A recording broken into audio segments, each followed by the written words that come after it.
اللہ الرحمن الرحیم۔ NM TV سے میں نصرت مرزا ہوں، اور آج ہم سعودی عرب اور یمن کے درمیان جو جنگ ہو رہی ہے اس پر گفتگو کریں گے۔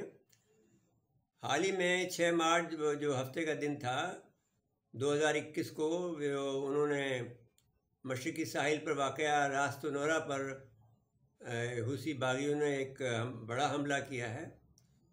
وہ دنیا کا سب سے بڑا ایکسپورٹ آئل ٹرمینل ہے راست نورا، وہاں پر یہ حملہ ہوا ہے۔ یہ ٹرمینل سے 6.5 ملین بیرل روزانہ آئل ایکسپورٹ ہوتا ہے، جو دنیا کی ٹوٹل مانگ کا 7% ہے۔ وہاں پر حوثیوں نے یہ کیا ہے کہ 8 میزائلوں سے اور 14 ڈرون سے حملہ کیا، جس سے راست نورا میں ایک آئل ریفائنری ہے، بہت بڑی آئل ریفائنری ہے، جو کہ سعودی عرب اور امریکن کمپنی ہے ارامکو، اس نے امریکن سعودی عربیہ کمپنی ارامکو اس نے یہ تعمیر کی تھی بہت پہلے، اور یہ مشرقی ساحل پہ واقع ہے۔ اور یہ جو مشرقی صوبہ الحسا ہے، اور وہاں پر یہ پہلے الحسا تھا، اب یہاں پر اور بھی صوبے جات ہو گئے ہیں۔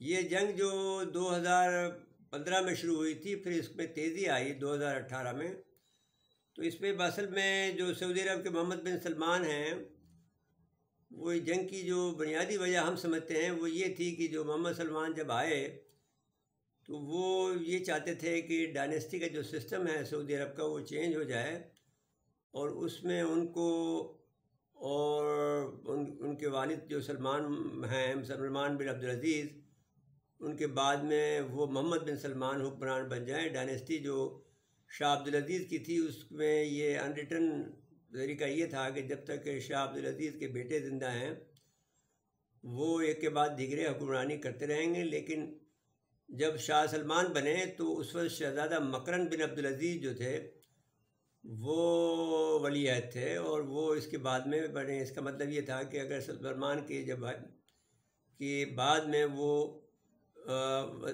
بادشاہ بن جاتے، لیکن وہ بدقسمتی ان کی یہ تھی کہ وہ یمنی ماں کے بیٹے تھے۔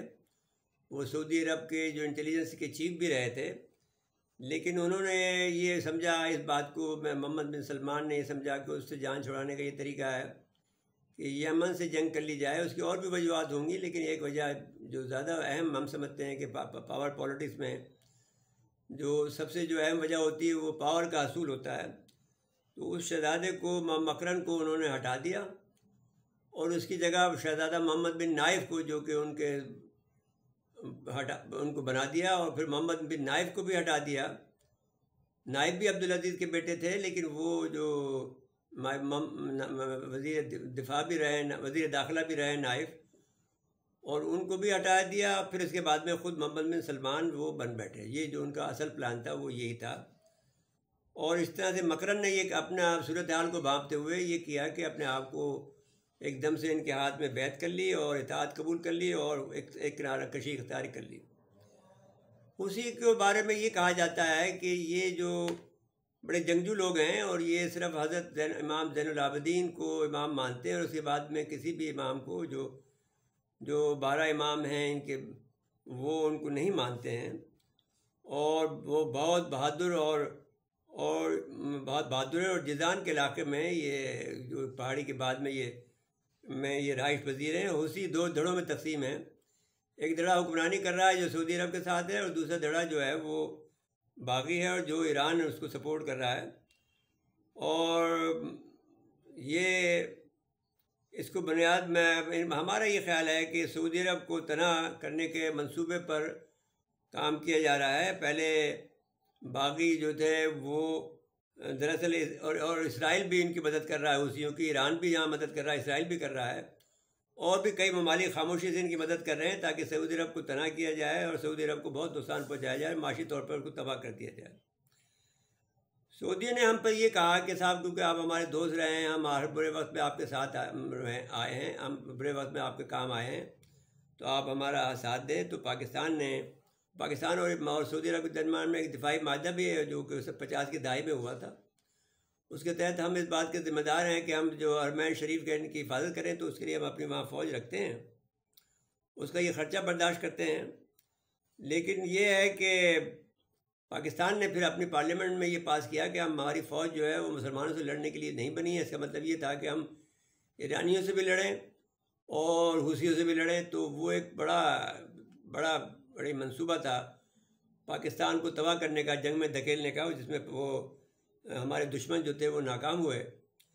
یمن ایک بہت غریب علاقہ ہے، غریب ملک ہے، اور اس میں جو ہے وہ بہت ہی یعنی وہاں پر کھانے کو بھی بہت کم تنگی ہے، اور پانی بھی وہاں پر پینے کو دستیاب نہیں ہے. یہ سعودی عرب تھا جو کہ مدد کر سکتا تھا، اس نے مدد کرنے کے بجائے اس پہ جنگ ٹھوک دی.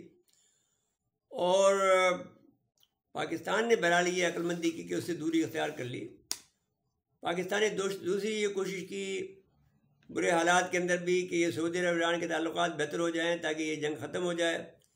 لیکن محمد بن سلمان یہ بات نہیں مانے. کیونکہ وہ ایک نوجوان آدمی تھے اور وہ اپنی طاقت کے نشے میں چور تھے، اور وہ چاہتے یہ تھے کہ وہ ان کے پاس بہت طاقت ہے، بہت پیسہ ہے، وہ سب کچھ سمجھتے یہی تھے. تو وہ ان کی چال میں آ گئے. اور پھر وہ یہ بھی کہتے ہیں کہ ان کی جو گورننس تھی وہ ایک ایریٹیرین یہودی تھی، وہ بڑے فخر سے کہتے ہیں. تو وہ اب صورتحال یہ ہے کہ اس طرح سے جو سعودی عرب کے وقار کو بھی نقصان پہنچا ہے، کیونکہ اب اس وقت صورتحال یہ ہے کہ سعودی عرب کو نقصان کافی پہنچ رہا ہے. اور نتیجہ یہ ہے کہ تیل کی قیمت جو ہے دنیا بھر میں بڑھ رہی ہیں، اور یہاں جنگ کے بادل منڈلا رہے ہیں، اور خلیج فارس میں نئی جتہ بندی ہو رہی ہے. اور آپ حیران ہوں گے کہ پہلے یو اے ای نے اور سعودی عرب نے دونوں نے ہمیں پر بڑی تنقید کا ہمیں نشانہ بنایا. پھر متحدہ عرب امارات جو ہے وہ اس سے الگ ہو گیا جنگ سے، اور اکیلا سعودی عرب رہ گیا، جو یہ بقول دنیا کے کہ سعودی عرب یہ جنگ ہار رہا ہے، اور وہ ہار چکا ہے بلکہ وہ یہ کہتے ہیں.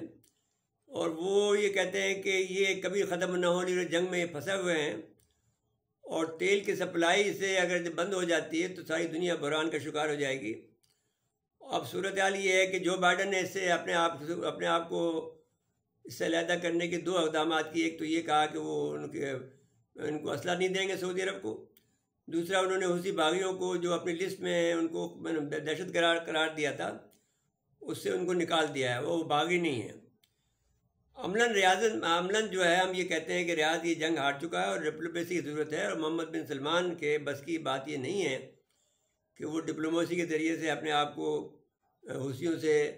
حوثی تیار ہے جنگ بندی کے لیے، لیکن یہ سمجھتے یہ ہیں کہ اگر ان کو چھوڑ دیا گیا حوثیوں کو تو پھر ان کی پہ کمک آ جائے گی. اور یہ جو ان کے پاس جو ایئرپورٹ ہیں ان کے ذریعے سے ایران اور دوسرے ممالک جو ہیں، ایران تو کے پاس تو زمینی راستہ ہے، میں نے عمان کا، وہاں سے سپلائی اس کو مل رہی ہے. تو ہم سمجھتے ہیں کہ یہ نتیجہ سعودی عرب کے حق کسی بھی صورت میں سعودی عرب کے حق میں نہیں ہے. جتنی جلدی جنگ بند ہو جائے وہ اچھا ہے، اور دنیا کے لیے بھی اچھا نہیں ہے، اور پاکستان کے لیے تو بہت برا ہے. ہم یہ سمجھتے ہیں کہ یہ جو آخرکار نتیجہ نکلے گا وہ لیبیا کے کرنل قذافی سے زیادہ بہتر نتیجہ نہیں نکلے گا. کہ وہ جو تھا ان کا بیٹا جو تھا کرنل قذافی کا، وہ CIA کا ایجنٹ تھا، باپ کو تو مروا دیا اور خود زندہ ہے ابھی تک. تو ہم سمجھتے ہیں یہ ہے کہ یہ سعودی عرب کے مفاد میں، اور جو کہ ہمارا بہت قریبی دوست ہے، اور دوست نہ بھی ہو، جو اس نے ہمارے ساتھ بہت ایکشن کیے ہیں، لیکن اس کے باوجود بھی ہم ان کو اپنا دوست سمجھتے ہیں. لیکن عقل کی بات سننے کو وہ تیار نہیں ہے. اگر عقل کی بات وہ سنیں تو پھر یہ ممکن ہے کہ وہ جنگ بندی ہو جائے، ہم کرا بھی دے سکتے ہیں. لیکن اب بڑے کھلاڑی اس میں بیچ میں آ گئے، بہت مشکل ہو گیا ہے. ناظرین کرام، میں ہم سمجھتے ہیں کہ یہ جو ایک نیا موضوع تھا جو ہم نے آپ کی خدمت میں پیش کیا ہے، جو صورتحال ہے وہ خراب سے خراب ہوتی جا رہی ہے سعودی عرب میں. تو اس کا حل صرف یہی ہے کہ وہاں جنگ بندی ہو جائے اور سعودی عرب اس جنگ سے بچ جائے. وہ جنگ میں بھی پیسے اس کے ضائع ہو رہے ہیں، اور جو تیل کی سپلائی وہ بھی بند ہو رہی ہے، تو اس سے وہ تباہ ہو جائے گا. ناظرین کرام، اس کے بعد اجازت لیتے ہیں. اللہ حافظ.